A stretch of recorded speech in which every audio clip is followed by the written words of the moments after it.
Mi nombre es Miguel y tuve un daño cerebral hace 10 años.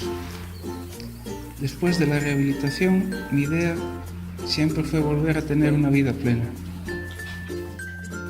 Venir al gimnasio me ayuda a mantenerme activo y estar en buena forma física. Pero debido a mis secuelas tras el daño, como las pérdidas de memoria, conocer el uso de las máquinas no siempre es sencillo.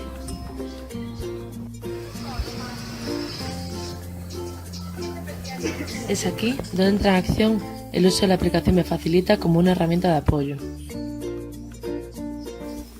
El uso de los códigos QR da la posibilidad a la persona de acceder no solo a cómo funciona una máquina, sino también para qué sirve e incluso ofrecer un plan de actividad física personalizado,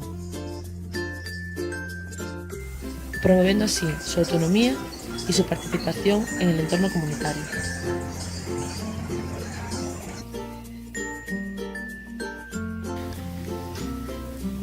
Me gusta sentir que puedo venir al gimnasio sin depender de nadie, solo de mí mismo.